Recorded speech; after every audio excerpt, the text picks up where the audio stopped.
Hi, my name is Chris Parkhurst. I'm a documentary filmmaker, and I'm also the host of the Documentary Life podcast, a show that spans 140 episodes, has been downloaded in over 135 countries, and I've been producing for about 5 years. I decided to put each and every episode up here onto YouTube to sort of expand the audience, and as we say in the show, maybe inspire and inform some more doc filmmakers, hopefully like yourself. In the episodes, you may find some older, maybe outdated URLs, in particular any of the documentary filmmaking courses that we do offer online. If you have any questions about the URLs, simply look in the show notes on this page, here on this YouTube page, and that'll be able to take you where you need to go to. Other than that, I hope you enjoy the show, and it's great to have another listener to the Documentary Life. Have a great day.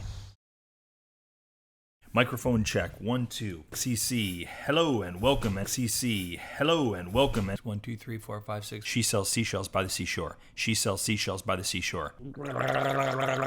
There we go, rolling. Hello and welcome to episode 4 of the Documentary Life.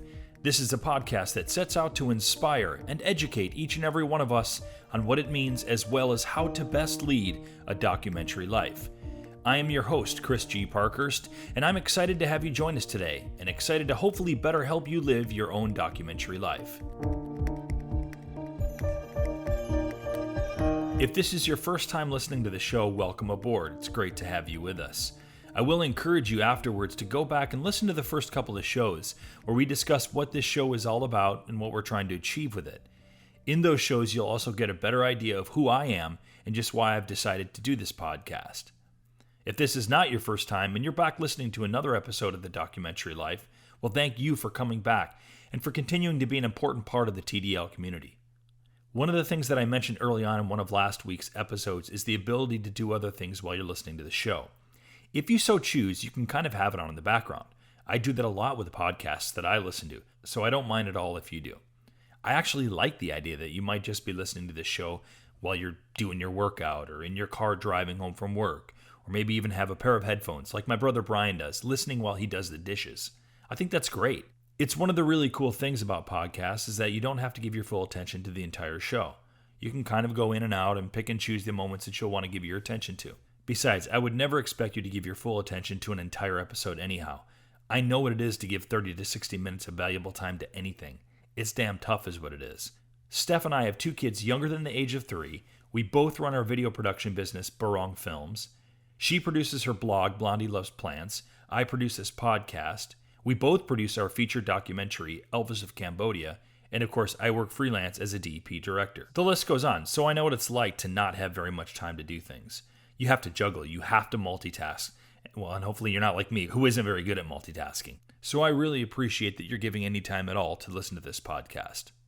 As a sort of grand opening to the show, if you will, this week and last week we're releasing more episodes than we would normally do. Last week we released back-to-back episodes 2 and 3. In episode 2, I talked about this idea of inspiration, going into a bit about what inspires me to lead my documentary life. I also talked about films and filmmakers who have inspired me along the way to become a documentary filmmaker. The latter part of the show, I got into how and what cameras might be appropriate for you as a documentary filmmaker and delved into this idea of using what you have, knowing that you will have more of what you need later on. And using different cameras for different projects, consistently leveraging your older camera in order to move up to the next camera when you're ready to do so. Alongside this episode, we released our first of a monthly series of conversations with documentary industry people. It was episode 3, in which I held a shared conversation with fellow doc filmmaker John Perozzi, where we talked about our experiences doing film work in a developing country like Cambodia, as well as what it's like living with one's family while doing work there. If you haven't listened to it yet, I can't say enough about how frank and candid a conversation it was with John. He's got a ton of experience in the feature film and documentary film industry, and he shares some pretty hilarious and insightful stories about his times filming in Cambodia. You do not want to miss that one. This week, we're releasing 2 more shows back to back. You're listening to episode 4 right now, and we'll get into this soon enough. But I'd like to mention something about episode 5, which is now also available for download. Speaking of inspiration, this week, I've also released another conversation with a documentary industry person. This time with independent filmmaker Lydia B. Smith, whose grassroots approach to film production and distribution has served as immense inspiration to both my wife Steph and I on our current doc project, Elvis of Cambodia. Listen, if you have a project that you're currently doing, Lydia has a ton of very valuable insight into the importance of a grassroots campaign to your film. Again, these past 2 weeks have been a little different from how things will run in the future. Moving forward, this show will run bi-weekly. One show is led by myself, where I'll be discussing a particular topic of documentary filmmaking, as well as answering some of your emails. And then the other show for the month will be the conversation with an industry person. Ming Bai Lama? Capiche? Cool, moving on. So let's move on to a segment that I'm introducing with this show. I don't have a name for it yet, so let's just call it the Your Email section. You see, recently I've begun receiving emails from a few listeners. First off, I'd like to say that this is entirely flattering, so thank you. Secondly, I'd like to say that I'm hoping to see much more of this. I really want to encourage you to reach out and share your thoughts, whatever they may be. You might have some constructive criticism for the show, which would be super helpful. You might have some thoughts about an earlier podcast topic or guest. Please share those with me. You might have some suggestions for future topics or guests. Or you might have a direct question for the show. Whatever the case, I can't encourage this type of interaction enough. This is the exact kind of engagement I'm hoping to have with this show. It's what the show is about. I truly believe that this will be the best way to get the most from this show. The education, the inspiration, and the networking this could help us create, well, honestly, that would be my dream for the show. So as this show goes forth, please email me your thoughts, suggestions, and questions to chris@barongfilms.com. That's Chris, C-H-R-I-S, at barongfilms.com. And Barong is spelled B as in boy, A-R-A-N-G, F-I-L-M-S.com. And I'll promise you right here that I'll answer each and every bit of correspondence you send my way. Because again, like I said, I honestly believe that this is the kind of personal engagement that will be key for all of us. And I'll try and do my best to share your emails with our listeners during this segment of the show. Again, the email address, chris@barongfilms.com. Okay, I'd like to share an email that I received after last week's shows, specifically one that referenced episode 3, the conversation that I held with filmmaker John Perozzi. This comes from Canton, who lives in Boise, Idaho. It reads, Dear Chris, thank you for the podcast with John Perozzi. I found his words very encouraging, especially when he talked about working on his film, Don't Think I've Forgotten, which took him 9 years to complete. He talked about people joking about how long it was taking him. I know that feeling. I'm a documentary filmmaker myself, and I too have struggled with the length of time it sometimes takes to finish my projects. I don't have the luxury of a never-ending bank account and have so far been unable to secure even the smallest of grants. So even though sometimes it seemed like a film was never going to get finished, I just stayed strong and kept at it until I had a completed film that I was happy with. I guess there was just something about what John said that resonated with me about the importance of resilience. And I guess I'm writing this to encourage your listeners to never give up on their projects. If they feel strongly enough about the project, then it's worth seeing it through. Thanks again for having this show. I really appreciate you taking the time to put something like this together and sharing it with documentary filmmakers around the world. Sincerely, Canton. First off, wow. No, thank you, Canton. Thank you for that supportive email, and thank you for sharing your thoughts with our listeners, because again, that's the sort of thing that's going to sort of provide this supportive networking community that in the documentary community that I'm hoping to really foster with this show. So thank you for this particular email, and congratulations for living a documentary life. Congratulations for making it happen, man. Whatever it takes. You stayed resilient. And I think that that's a really, really key and important element, not only to this profession, not only to this career, not only to this passion, but specifically to each and every one of our projects that we do. I too know that feeling. I've known it a number of times, but a great big example for me was the film that I shot in Nepal, Journey to Kathmandu. I felt the same exact way that you did when I heard that it took John 9 years to complete Don't Think I've Forgotten. I remembered that feeling that I had with Journey to Kathmandu, and I felt grateful that with someone like John, that it would take somebody like John an extraordinary length of time to complete a film as well. I found that inspiring. Great email, Canton. Stay passionate about your projects, man, even when it looks dim. And I'll mention one more other thing. You mentioned something about grants. I just want to say what a tricky field grants are. I've gotten a few myself. They're not easy to come by, but they will come. Again, it's another aspect of where you can apply resiliency. Don't get disheartened. I just wanted to say really quickly, they will come. They'll take time, and we will have shows about the grant world later on. There's a massive need. It's a huge source of funding for documentary filmmakers, and it's something that we're going to talk about, I would imagine, a number of times, many times throughout the course of this show. One last thing, Canton. Write back and let us know about your films. I'd love to hear more about them, and I'm sure our listeners would as well. Our second email that I'd like to address deals with this idea of making a living outside of documentaries. In other words, without documentary filmmaking being your source, or at least main source of income. So, which is, and that is a big part of the documentary life. That's certainly a big part of what this show is about. Let me go ahead and read this listener's email. It is from a John in Portage La Prairie. And if anybody doesn't know where Portage La Prairie is, it's in Canada, specifically in the province of Manitoba. And I actually didn't have to look that up. I'm kind of proud of myself for that. I had a friend, if you can believe, years and years ago, when I taught English in South Korea, who was from near a place called Portage La Prairie. Otherwise, I'm sure I never would have heard of this place.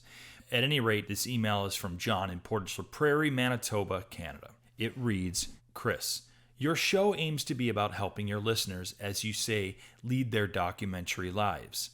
Well, that seems kind of funny to me, since by your own admission, you do not make your living strictly by doing documentary films.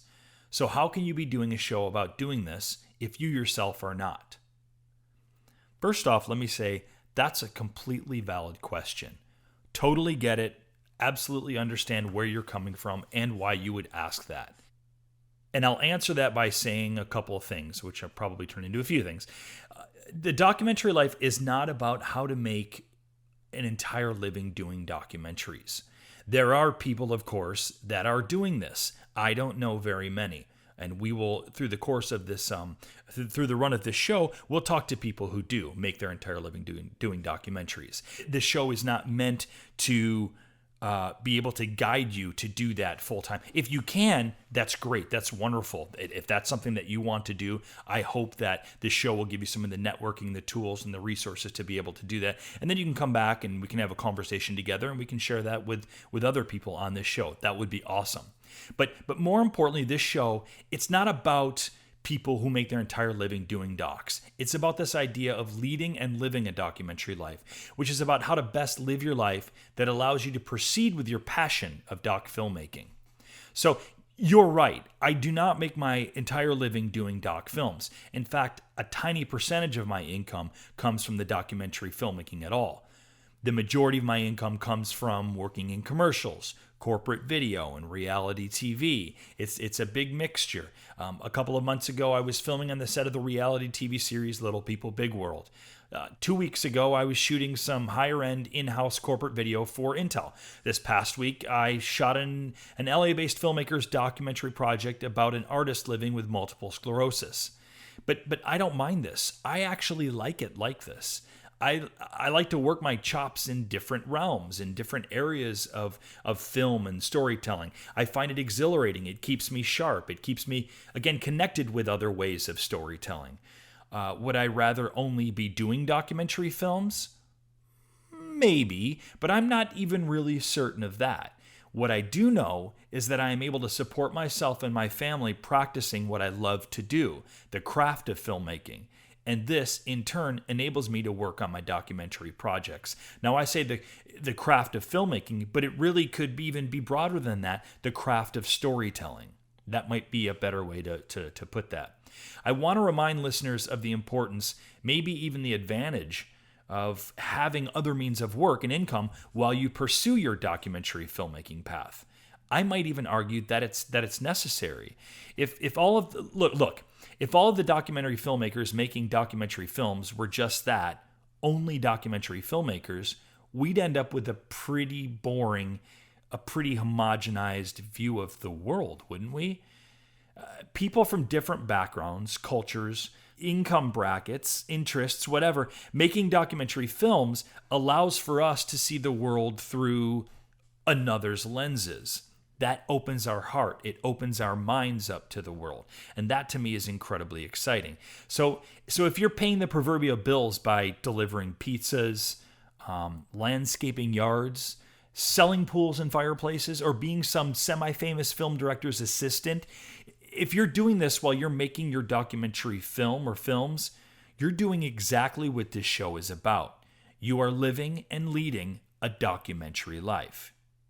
So, John in Portage La Prairie, Manitoba, that may have been a little long-winded, but I hope that answers your question. No, I do not make my entire living doing documentary films. It's a smaller percentage, certainly.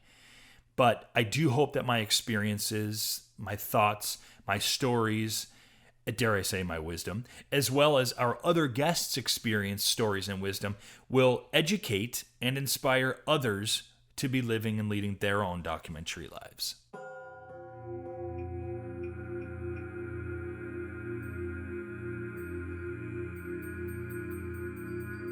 Now, as I look up at the clock, I'm realizing that quite a bit of time has already been spent on, a couple of emails from you guys. And I still have one more to get to here. And this actually will lead into sort of what I had originally intended the main topic of this show to be about.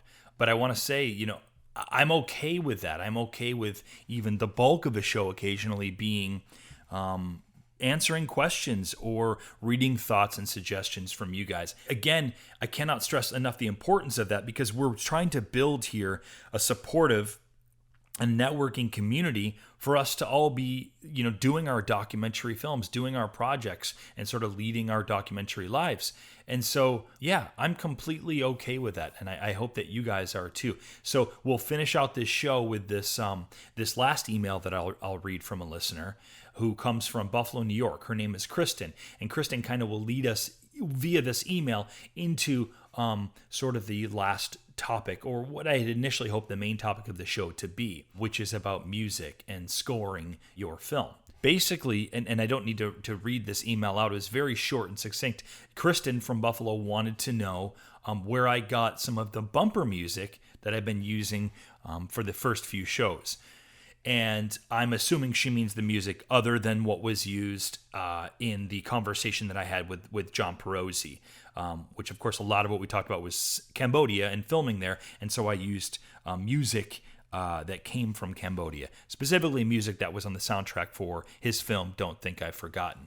So other bumper music that I've been using actually has a story to it, and it's very near and dear to me, very connected to my last documentary that I shot in Nepal. I've mentioned it a number of times, Journey to Kathmandu. So Kristen, the short answer is that music comes from the score from my film, Journey to Kathmandu. The longer answer will lead into more of what I'd like to finish out this show talking about.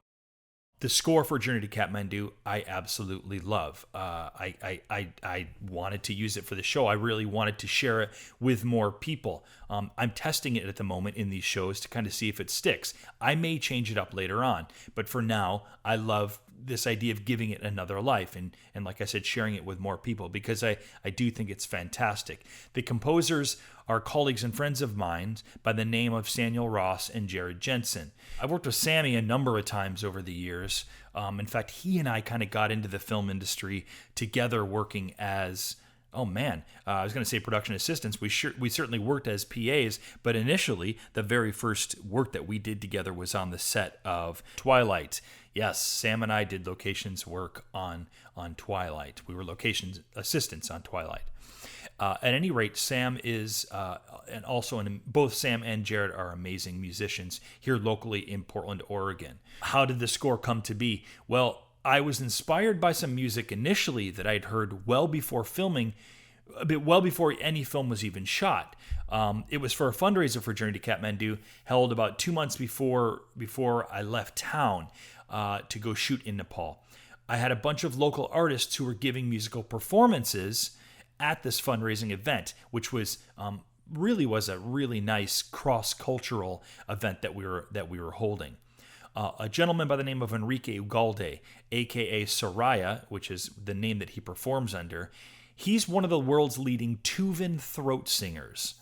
And you should look up Tuvan throat singers. If you haven't heard it, Well, I'll play a little bit for you here in a little bit. Enrique happens to be one of the world's renowned, like I said, one of the world's leading tuba and throat singers. His performance and his music was mesmerizing. The sound itself is, I can't even describe it. Again, so I'll play it. It's otherworldly. And that sound kind of stayed with me. It felt very almost appropriate for the film, and certainly in the area in which, the part of the world in which I was filming in.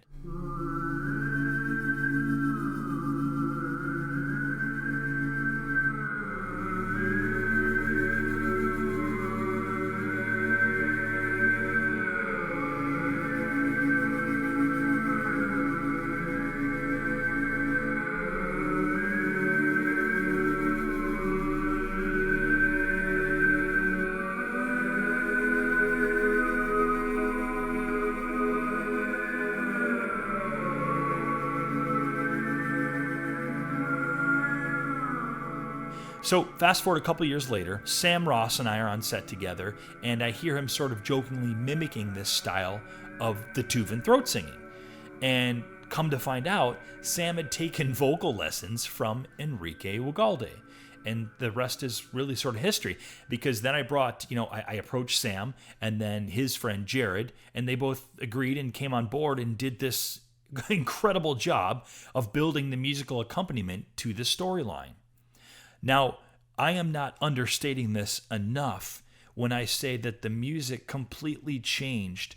It elevated the emotion and intellect of Journey to Kathmandu. It changed the landscape. I had been working with this footage for almost 4 years, and when I had the fine cut, and when I started to put in their score, it blew me away.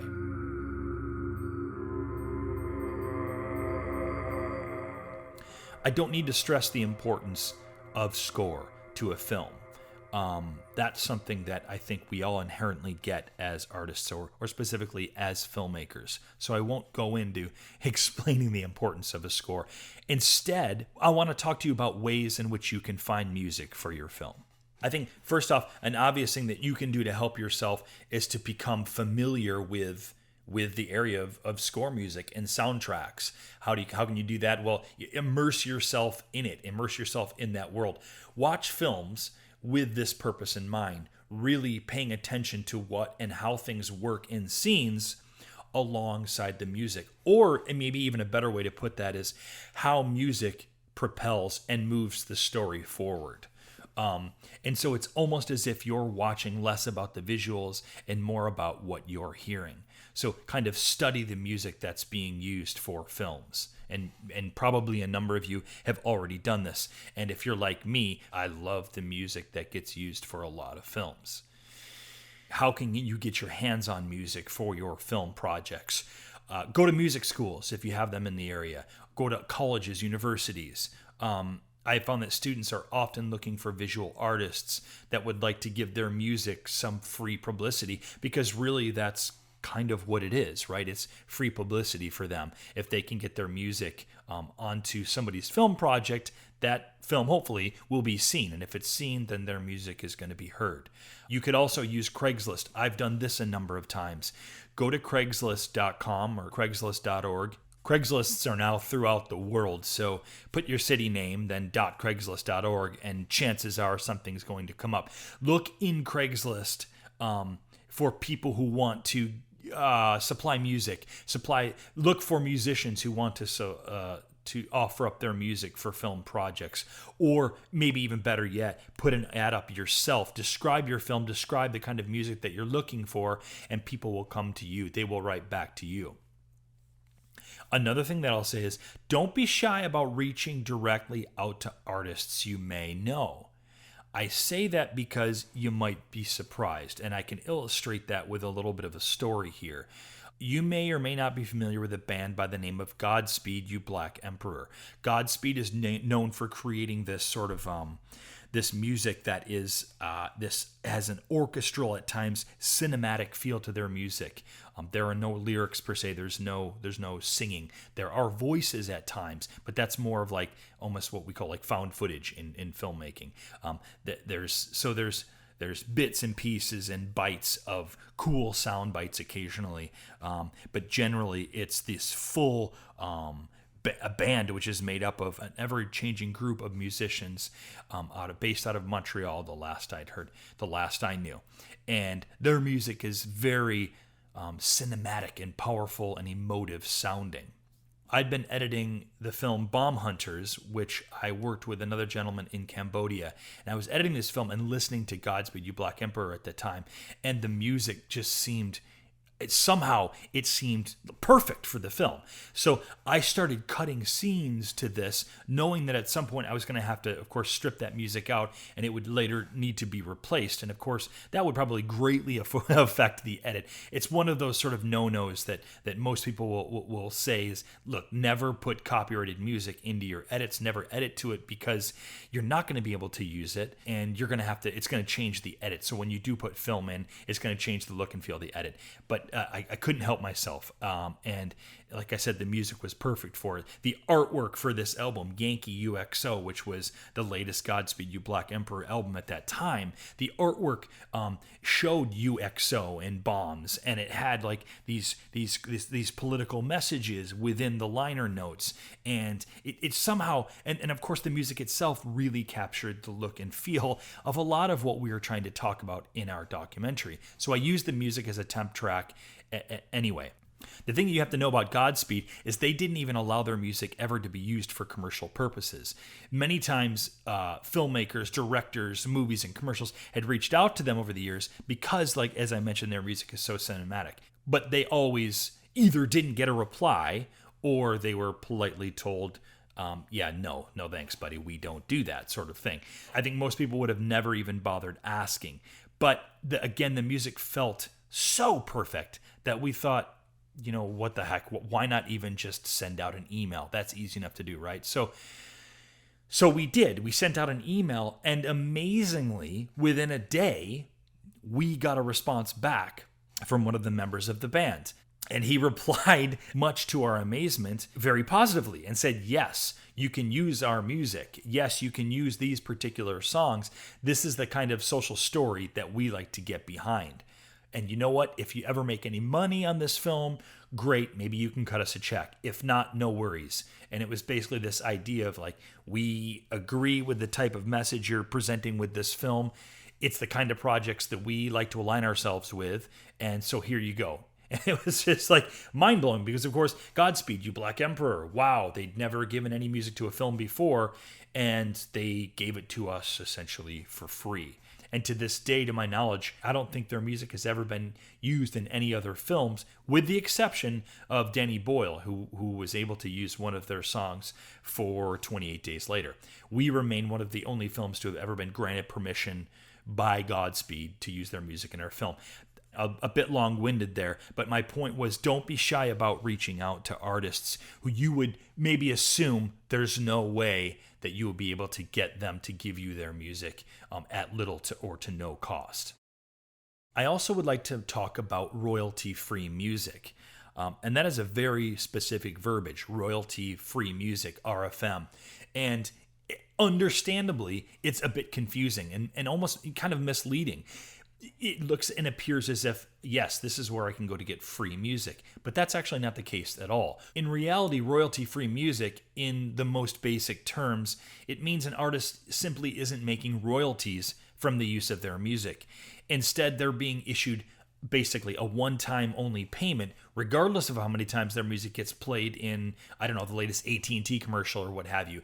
It's a one-shot deal or a one-time deal. They get a sum of money, and then the commercial, whoever has purchased that music, they get to use it as many times as they want, which is in opposition of rights-managed licensing, where an artist is paid based on the number of times their music gets played. Now, there are some other maybe lesser-known resources that I'd love to share with you that can help give you some ideas for music or places to go to get music for your projects. Everybody knows the artist Moby, and probably many of you do know this about Moby. If you don't, this is kind of an exciting thing that happened a few years ago. Moby came out with a website called Moby Gratis, mobygratis.com, which is basically a resource for independent nonprofit filmmakers, for film students, basically anyone in need of free music for their nonprofit film, short film, video, etc. It's a place where he has basically put up 150 or over 150 tracks of his music that he allows to be used for free. You just go to the website, again, mobygratis.com.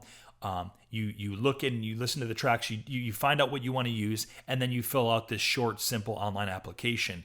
We've done it ourselves. We asked for permission to use some of his music. When we applied for a grant, we wanted to use one of his pieces of music for a short edit that we were using to apply for a grant, which within 24 hours, he, or at least somebody over at Moby Gratis, totally granted us use of that song. And if the music is used for a commercial film, the money that's generated goes directly to the Humane Society. So it sounds like Moby doesn't even make a dime on this stuff. So, man, that's cool. Moby, you are even more awesome than I originally thought. So thank you for that resource. Again, mobygratis.com. Another resource that I'll send you to is the Free Music Archive. You can go to freemusicarchive.org, or you can go directly to the area that's appropriate probably to all of us, which is freemusicarchive.org/curator/video. Free Music Archive is basically a resource for free, high-quality legal audio downloads. It's curated by WFMU. Some of you may know about the history of WFMU. It's one of the more renowned free-form radio stations in America. And I'm going to read directly from a small section on their website that kind of describes what they're about. The Free Music Archive is a platform for collaboration between curators and artists, including radio stations, net labels, venues, artists' collectives, museums, music festivals, and more. The site combines the curatorial approach that these organizations have played for the last few decades with the community-generated approach of many current online music sites. So, the Free Music Archive, I think, it's certainly originally meant to get music out there and to share it with the world. So it's more about free downloads and for artists to offer up these downloads so they can get their music heard. Video is certainly not necessarily originally intended for much of this, but this particular video section, again, freemusicarchive.org/curator/video, it was set up to fill a void in music for online media projects. So I would recommend checking that out as well. So that's a little bit about music, the importance of it, and where you can go to procure some music for your film. Again, look at the people that you surround yourselves with. There's a lot of artists and musicians that I'll bet we know. See if they're eager to work with you on your projects. Also, again, music schools and colleges, use Craigslist, post an ad up there. And again, don't be hesitant if you really feel strongly about reaching out to a more known artist. You never know how they'll respond. There is a possibility there. Yes, it's smaller, but as I illustrated earlier, it does happen. mobygratis.com. Moby's offered up a resource for independent filmmakers. Take advantage of that. And then, of course, the Free Music Archive. So that's it. Thanks for joining me for today's episode. As always, a ton of gratitude.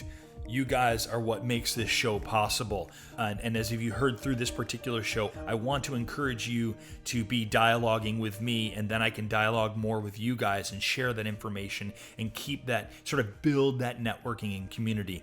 Again, go to the website, thedocumentarylife.com. Post comments on what you've heard here in the podcasts. Write me directly and I will respond to you. Each and every email that I get from you guys, I will write back. Chris@barangfilms.com. That's Chris at BARANGfilms.com. I'd like to remind you also, go ahead and while you're at it now, if you haven't done it already, download my conversation that I had with Lydia B. Smith. She's going to talk to you about the importance of grassroots campaigning long before you've even begun shooting your film, and certainly throughout the production. The dividends it will pay off can be astronomical. Believe me, she'll illustrate that with her own stories. I'd like to remind you that the next episode will be up 2 weeks from today. We'll get to our regularly scheduled programming, which will be an episode every 2 weeks. So I'll see you back here in 2 weeks. Before I do go, however, I might ask for your help. I do offer this as a free service. This is my time that I'm giving to you guys, and the only thing that I would ask in return is, if you haven't done it already, please subscribe to iTunes or go to the website, thedocumentarylife.com, and subscribe there. Download all the episodes, spread the word to people who might like this show. And something that we only have a couple more weeks to get into is a section on iTunes known as the New and Noteworthy section. And how you get into is based on a couple of things: the downloads that are happening with your show, the subscriptions that are happening, and maybe even more important, and I would ask this of you guys, go ahead, and if you feel strongly about this show and you want to hear more, please give it a 5-star rating and write up a review. That's something that can really go a long way in helping the longevity of this show. Again, go to iTunes, subscribe, give the show a 5-star rating, and then write a review of it. That would be really, really helpful. That's the only thing I would ask of you guys. I love doing this show, and I love sharing these ideas with you. I love talking to the guests and getting your emails. So let's continue that. Let's continue fostering a community, and let's all continue leading and living our documentary lives. Thanks, guys, and I will see you, or I'll hear from you, hopefully, next time.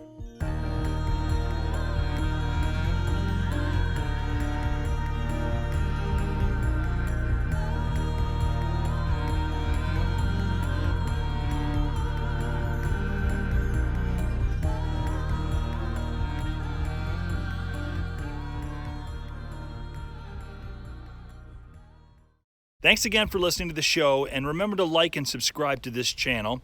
Also, remember, for any of the URLs that may or may not be outdated, and you want to get the most up-to-date information, perhaps for the documentary filmmaking courses, for the blog, for other episodes, just go ahead and check in the show notes below on this YouTube page, and that'll give you the correct URLs to use. Thanks again. Have a great day.